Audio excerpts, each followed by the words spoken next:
pomeriggio, ben trovati con un nuovo appuntamento con il Focus, con Sicilia 24 Focus. Siamo entrati in pieno clima estivo, lo dicono le temperature, lo dice anche la nostra pelle che inizia ad arrossarsi, perché possiamo dire che la pelle non va in vacanza, anzi occorre prendersene cura ancora di più, soprattutto durante l'estate. Ne parliamo oggi con la dottoressa Chiara Di Stefano, chirurgo plastico e medico estetico. Buon pomeriggio dottoressa. Con lei parleremo anche di un caso che sta facendo discutere e che soprattutto riaccende i riflettori sui rischi dei trattamenti con i farmaci illegali, i famosi trattamenti low cost, perché migliaia di dosi di botulino illegale proveniente dalla Corea del Sud sono state sequestrate a Fiumicino, a Roma, ma parleremo di tutto tra pochissimo. Intanto iniziamo con l'estate, la pelle, i primi rossori, perché l'estate rappresenta, dottoressa, una stagione particolarmente delicata per la nostra pelle. La mette sicuramente a dura prova, perché appunto i raggi solari non sempre hanno un effetto positivo, anzi un effetto negativo, tanto che dobbiamo proteggerla continuamente con le giuste protezioni solari, quindi utilizzare sempre dei filtri solari almeno 50 più da applicare prima di uscire di casa, quindi prima dell'esposizione solare, e ripetere ogni 2-3 ore. Questo è il consiglio del chirurgo plastico per prevenire scottature e problemi in futuro come l'insorgenza di tumori della pelle. Consiglio del chirurgo, ma anche il consiglio delle mamme, delle nonne, delle bisnonne. Appunto la cosa importante è metterla prima, cosa che noi spesso non riusciamo a fare, perché anche quando abbiamo i bambini arriviamo a mare, mettiamo la crema e vanno subito in acqua. Che cosa succede? Gli effetti della crema poi svaniscono? Allora hanno bisogno di un tempo di attivazione che è solitamente di circa 30 minuti, soprattutto per i filtri che utilizziamo. I filtri dei bambini, ricordiamo, è meglio utilizzare dei filtri minerali piuttosto che quelli chimici che utilizziamo negli adulti, e riapplicare la crema ogni 2-3 ore, perché con lo sfregamento, il sudore, con l'acqua, l'asciugamano possono andare via e lasciare la pelle non protetta. Infatti poi puntualmente torniamo a casa e siamo ustionati, soprattutto i bambini. Esiste davvero una preparazione per la pelle, una preparazione appunto in vista dell'esposizione solare? Sicuramente una buona alimentazione nei soggetti predisposti con una pelle più delicata, incominciare con degli integratori da assumere almeno un mesetto prima dell'esposizione solare, ma non sicuramente lampade e quant'altro, che anzi fanno male alla pelle, piuttosto che prepararla come si crede comunemente. Che tipi di integratori? Sono degli integratori che hanno dentro principalmente il beta-carotene. Ah, ok. Possiamo utilizzare anche estratti, centrifughe, frutta? Sì, l'alimentazione, quindi frutta, verdura, idratarsi bene, trovare una pelle pronta al sole significa anche trovare una pelle idratata, che quindi si secca meno e crea, quindi ci dà meno problemi, meno danni. Ecco, è un grande impegno appunto affrontare l'estate, non solo fisicamente ma anche appunto dal punto di vista della pelle, cose che poi spesso sottovalutiamo ma non dovremmo. Quali trattamenti poi invece possono essere utili nelle settimane precedenti, se non nei mesi precedenti, e quali quelli dell'ultimo minuto, per chi magari non ha avuto il tempo di poterci pensare prima?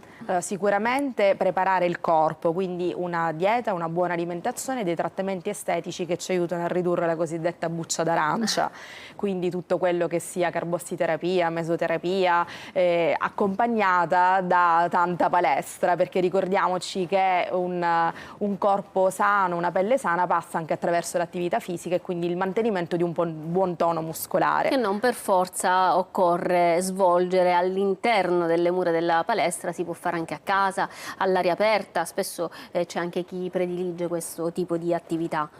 Molte persone poi ricorrono a scrub, ad esfolianti, ma sono sempre consigliati oppure no? Soprattutto, bene farli in casa o affidarsi ad un medico estetico, ad un chirurgo? Sicuramente evitare tanti fai da te, se si ha l'occasione appunto di fare una visita, quindi un colloquio con un medico estetico, con un chirurgo plastico, sicuramente il medico ci saprà indicare indicare la strada giusta e soprattutto una soluzione personalizzata per preparare la propria pelle al sole. Non tutte le pelli sono uguali, non tutte hanno bisogno delle stesse cose, quindi il consiglio medico è sempre un consiglio professionale che non semplicemente commerciale come può essere quello, diciamo, il consiglio che abbiamo attraverso la pubblicità. Quindi preparare la pelle significa anche prepararla in maniera specifica a seconda della propria condizione. Ha parlato di consigli, mi viene da pensare anche a ChatGPT, all'intelligenza artificiale, ma le capita che arrivino da lei pazienti, uomini o donne che siano, che si sono prima consultati con l'intelligenza artificiale? Ovvio, ovviamente sì. Da Google siamo passati a ChatGPT.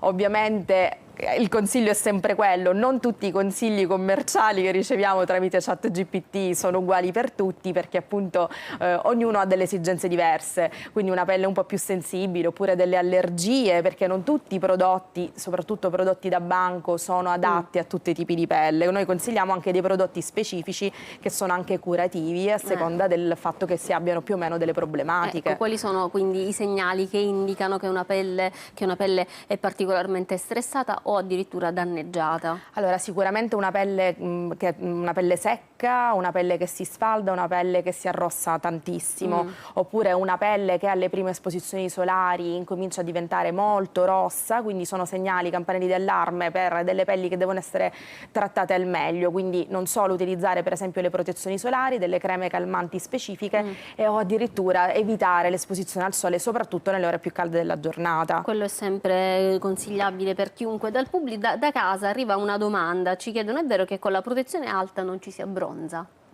No, non è assolutamente vero, ci si abbronza, ma la protezione ha un effetto filtro, quindi ha un effetto specchio su quello che è il danno dei raggi solari, quindi dell'UVA e degli UVB, quindi ci si abbronza più lentamente, ma ci si abbronza. Diciamo che quello che si evita è la scottatura, ed è la scottatura quella che poi ci porta allo sviluppo di melanomi o allo sviluppo di epiteliomi, che sono i vari tumori della pelle più frequenti. Ecco, appunto, siamo arrivati alla domanda successiva: quali sono i danni che può provocare una eccessiva esposizione al sole o una esposizione al sole rischiosa, magari avvenuta in un contesto in cui uno non ha potuto mettere la protezione, oppure poi eccessiva anche nel tempo. Ecco, quali sono i rischi particolari? Allora, peggiori? le scottature creano sicuramente delle infiammazioni, tutto ciò che è infiammazione fa male alla pelle o comunque in generale, quindi ci espongono ad ustioni. Una pelle ustionata è una pelle più sensibile, che non solo quindi si macchia, ma può dare vita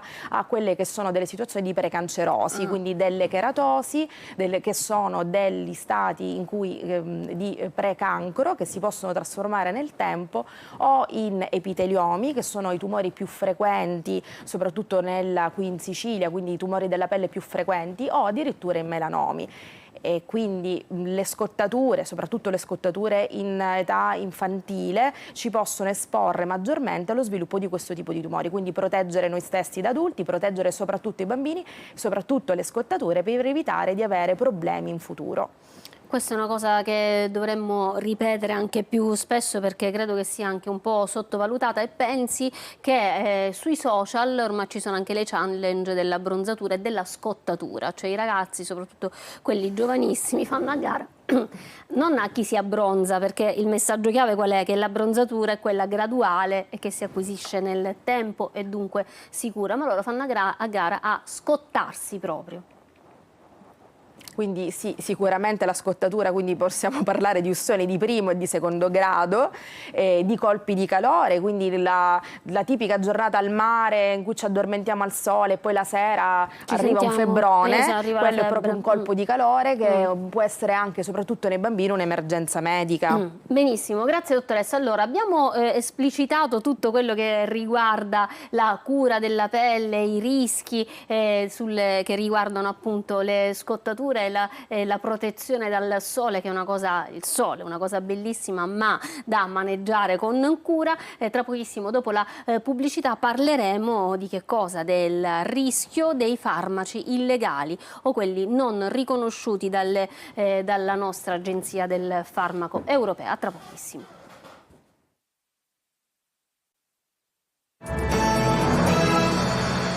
Ritorniamo in studio, la pelle non va in vacanza anche in estate, stiamo parlando appunto di cura della pelle, cambiamo argomento rimanendo sempre comunque nel campo della salute e della sicurezza. Siamo in compagnia della dottoressa Chiara Di Stefano, chirurgo plastico e medico estetico. Nei giorni scorsi la Guardia di Finanza e l'Agenzia delle Dogane hanno scoperto un vasto traffico illecito di farmaci destinati poi alla medicina estetica. L'operazione è stata chiamata Dorian Gray, chiaramente, e ha portato al sequestro di circa 44.000 dosi di botulino, tossina botulinica e migliaia di dispositivi medicali provenienti prevalentemente dalla Corea del Sud. Sono state intercettate 139 spedizioni, denunciate oltre 100 persone, eseguite 44 perquisizioni in tutta Italia, soprattutto nel sud del paese. Ecco, questa notizia a lei non ha fatto di sicuro scalpore. Perché? Perché la lotta continua sia di voi medici, dei professionisti, ma anche delle agenzie sanitarie in generale, è appunto la lotta ai medici estetici fasulli, ai trattamenti low cost, a chi si spaccia per medico ma in realtà non è nemmeno un medico estetico, non è nemmeno un estetista, ecco, in questo senso. Sì, la notizia ci ha lasciato un po' tutti perplessi, sicuramente per i numeri, perché 44.000 dosi sono 44.000 pazienti che col rischio di sottoporsi a trattamenti sicuramente anche loro ignari del fatto che quel trattamento a cui punto si sottopongono è fatto con dei farmaci che non sono stati approvati in Italia, perché delle dosi importate illegalmente da altri paesi che non passano il sistema AIFA o comunque l'approvazione anche a livello europeo, significa esporre il paziente ad un rischio. Quindi il messaggio che vogliamo fare passare è sempre di affidarsi a delle figure professionali certe, con esperienza, diffidare dei prezzi troppo bassi, perché appunto la medicina estetica è vero ha un costo, però questo costo è dovuto al fatto appunto che si tratta di farmaci. Il botulino è un farmaco, per esempio, e introdurlo illegalmente è come portare illegalmente uno stock di farmaci contro il diabete, degli antibiotici, degli antipiretici che possono ledere il paziente perché non sono stati sottoposti ai giusti controlli di sicurezza. Ecco, quali sono appunto i rischi che un paziente può incorrere se utilizza la tossina botulinica? Stiamo parlando di botulino semplicemente perché ne sono state sequestrate 44.000 dosi, che non è legale in Italia. Il botulino è un farmaco ed è una proteina, quindi sicuramente dalla sua conservazione, quindi una crioconservazione che non viene garantita in questo senso. Ecco, la catena del freddo, giusto? Quanto è importante la catena del freddo? È importante perché appunto il botulino, la maggior parte dei botulini vanno conservati in frigo perché essendo delle proteine si degradano come i normali alimenti. E dall'altro lato il fatto di iniettare un farmaco di cui non si conosce bene la provenienza, su cui non sono stati fatti i giusti controlli clinici, significa andare incontro ad effetti avversi per il paziente anche a lungo termine, come nel caso del botulino, o quello che non faccia assolutamente effetto, oppure che questi farmaci provenienti da un circuito parallelo creino dei fenomeni di resistenza, quindi la formazione di anticorpi che reagiranno poi in futuro alle nuove iniezioni di botulino. Quindi cosa significa, tradotto in termini semplici, che le future iniezioni, quindi i futuri trattamenti di botulino potrebbero non funzionare più perché si è creato quindi all'interno dell'organismo degli anticorpi contro il botulino stesso. Quindi attenzione, se ho capito bene, potrebbe esserci il rischio, se ci si sottopone ad una punturina di botulino con un farmaco illegale o non autorizzato in Italia, che poi la successiva seduta con un farmaco invece corretto, utilizzato correttamente da un medico che lo inietta in un contesto legale e professionale, possa poi non attecchire, non avere effetto. Esatto, esatto. È successo a qualche sua paziente? Al momento che io sappia ampia, cioè no, paziente, non sua paziente, però abbiamo persone conosciute. sicuramente dei lavori scientifici pubblicati, soprattutto per queste nuove tossine provenienti dall'est del mondo che arrivano, diciamo, sul mercato troppo presto, ma diciamo hanno una barriera dall'FDA americana o dall'Agenzia del Farmaco europea, quindi che richiedono dei lavori scientifici e degli anni di prova appunto per valutarne l'efficacia e la sicurezza, perché sono tutti test che vengono effettuati per la sicurezza del paziente. Una sua conoscente ha avuto un'esperienza del genere? Mi sono ritrovata ad un congresso con una collega thailandese, una dermatologa che appunto aveva il suo studio, la sua clinica, che provando una di queste nuove tossine coreane ha sviluppato resistenza e quando c'è stato tanto stupore sia da parte mia che da parte sua e purtroppo anche tanta rassegnazione, perché pur essendo un professionista sanitario non è riuscita giustamente a risolvere questo tipo di problema. Quindi significa che le punture di Botox future non le faranno più effetto, perché il corpo diciamo, le rigetta, perché ci sono gli anticorpi. Esatto, è successo questo. Ma infatti anche noi medici nella somministrazione di un farmaco come il botulino diamo delle indicazioni al paziente, cioè di non ripeterlo in tempi troppo stretti, diamo diciamo dei limiti, perché sappiamo dalla letteratura scientifica l'assuefazione. che si possono creare questi fenomeni di immunoresistenza, quindi di anticorpi e via. Ha detto la parolina magica, i professionisti. Come si fa a capire che ci si sta affidando ad un professionista, a partire magari dalla struttura che ci accoglie? Sicuramente la struttura, ma la cosa più semplice è cercare nome e cognome del professionista sull'albo nazionale dei medici, quindi quando vi chiediamo di valutare appunto un professionista significa anche fare le dovute ricerche su internet, che quel medico sia effettivamente un medico laureato, possibilmente laureato in Italia e che sia iscritto ad un ordine dei medici italiano. Quindi ricerche su internet, non su TikTok, corretto? Esatto. Perché su TikTok cosa avviene, dottoressa? Su TikTok diciamo che è una bellissima piattaforma, però c'è anche tanto intrattenimento, c'è anche tanto lato commerciale e soprattutto, come tutte le piattaforme, come tutti i social, diamo voce a tutti quanti, ma non tutti hanno lo stesso peso al mondo, almeno dal punto di vista professionale. Di potersi esprimere su determinati settori, in determinati campi. Poi a volte capita che ci sono le dirette e gli arresti avvengono in diretta, le irruzioni avvengono in diretta. Ma tra di voi medici, chirurghi plastici, medici estetici a Catania, immagino abbiate anche voi una rete, no, interna, che possono essere le chat, che possono essere le mail, che possono essere i confronti poi durante i convegni. Cosa dite di questo fenomeno che è diventato, dico, noi parliamo per la realtà catanese perché è quella che conosciamo, delle punturine fatte in casa un po' da millantatori del web, dei social? Allora, noi giustamente tra colleghi ci vediamo ai congressi, facciamo parte di associazioni, quello che cerchiamo di portare avanti è il messaggio di serietà del chirurgo, del medico.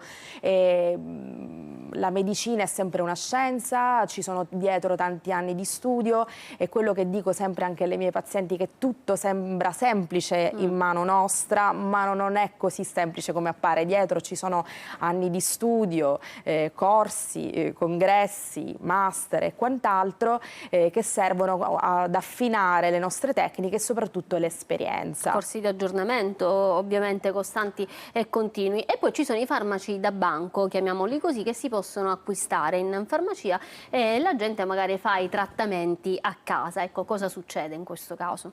Sono dei trattamenti che non sono appunto controllati. Mi è capitato di alcune pazienti che mi dicessero che si comprassero dei peeling o dei biorivitalizzanti addirittura iniettivi e che se li facessero a casa e che mi dicessero poi appunto di aver avuto problemi, chi aveva avuto magari un nodulo, un indurimento, un'infezione. Ma in che, scusi, se la interrompo?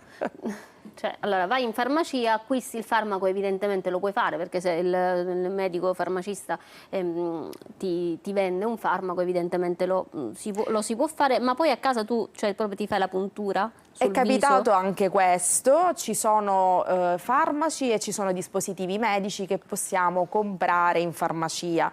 Ovviamente per esempio nel caso delle biorivitalizzazioni, dei filler, questi dispositivi medici finalmente negli ultimi mesi hanno avuto una regolamentazione, ovvero non possono essere più venduti al pubblico per l'autosomministrazione, perché è capitato anche questo, e c'è una regolamentazione in cui questi prodotti, che siano le farmacie, canali online o le ditte ufficiali, ovviamente devono vendere soltanto a professionisti sanitari, perché è stato appunto evidenziato il rischio per la salute del paziente nell'autosomministrazione. C'era addirittura questo paziente che voleva rivenderle il PRX, cos'era il trattamento che aveva acquistato? È capitato anche questo, ovviamente perché sembra una cosa appunto sempre semplice in mano a noi, però appunto viene fatto secondo dei criteri che non sono così semplici evidentemente. Diciamo che la mano del medico, la mano del chirurgo, o pazienti sicuramente... che si sono fatte delle punture da sole e poi hanno avuto fenomeni allergici, hanno avuto indurimenti, perché anche lì bisogna capire quali sono le aree da trattare, quali no, e il tipo di prodotto che abbiamo in mano, se è adatto per quella zona o meno. E in questo caso un trattamento estetico può diventare poi un problema per la salute, un problema Sicuramente serio? sì, perché nel caso dei filler ricordiamoci che sono, sì, sono dei prodotti utilizzati per l'estetica, ma possono creare delle complicanze, quindi dall'indurimento, dal granuloma fino all'occlusione vascolare, cioè se accidentalmente prendo, inoculo un'arteria posso creare una necrosi cutanea o addirittura anche un'ostruzione più grave. Ricordiamo appunto che ci sono certe zone delicate che noi non iniettiamo e che diciamo in visita ai pazienti che queste aree non sono consigliabili da trattare con i filler, perché ci sono dei rischi molto più ampi, molto più severi. Quindi tutto questo poi rientra anche all'interno del... diciamolo così banalmente, il prezzo che si va a pagare durante determinate sedute.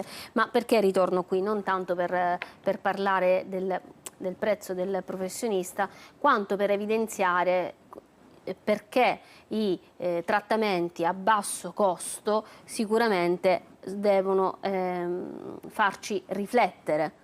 Sono dei trattamenti costosi perché alla base il filler o il farmaco botulino che utilizziamo sono dei prodotti costosi.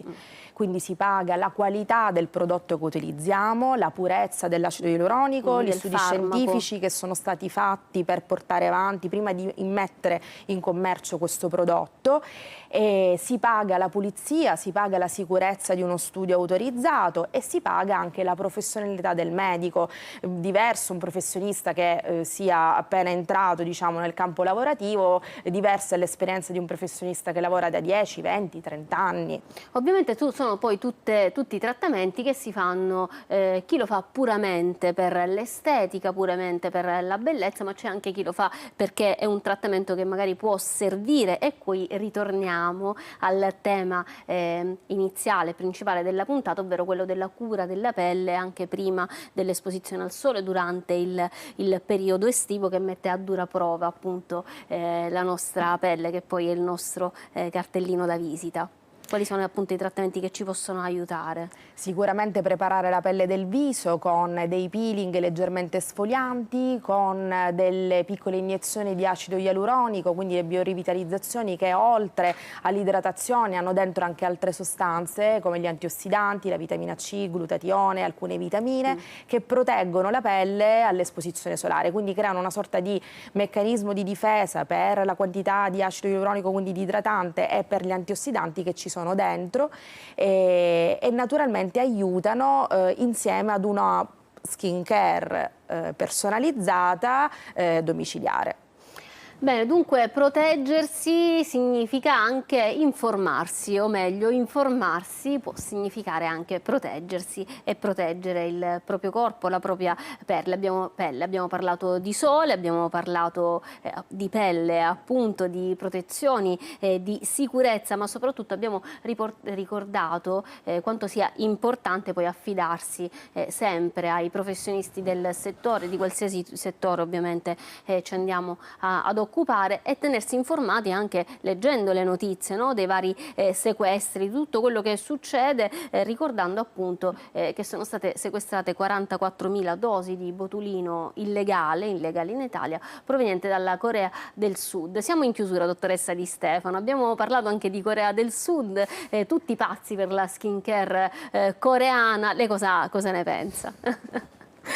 Allora, sicuramente è un fenomeno molto virale questo della skincare coreana. Sicuramente ci sono dei prodotti molto validi, ma anche lì bisogna fare una distinzione tra prodotti da banco, prodotti un poco più commerciali o prodotti comunque di un certo tipo, quindi tutto dipende. Molti prodotti non hanno neanche, come si chiama, tipo il bugiardino, l'INCI. Sì, perché comunque bisogna vedere nel processo di importazione che cosa è avvenuto a livello appunto commerciale. Appunto. Ora sono di solito prodotti per l'uso esterno, quindi non sono iniettivi e quant'altro, però dobbiamo stare attenti se c'è qualcosa di sempre di un po' più aggressivo, perché appunto non tutte le pelli sono fatte per resistere a determinati tipi di acidi o determinate concentrazioni. Quindi quando si fa una visita medica si fa proprio una visita e si studiano i prodotti migliori per la propria pelle, quelli più adatti per non creare danno. Per la pelle, perché per la tipologia di pelle. E poi va a finire che vi si intasano le chat con le foto dei pazienti. Mi è successo questo, mi si è arrossato di qua, ho avuto questo rash cutaneo. Bene, siamo in chiusura dunque, grazie per essere stati con noi, grazie dottoressa Di Stefano per essere stata qui e arrivederci alla prossima puntata.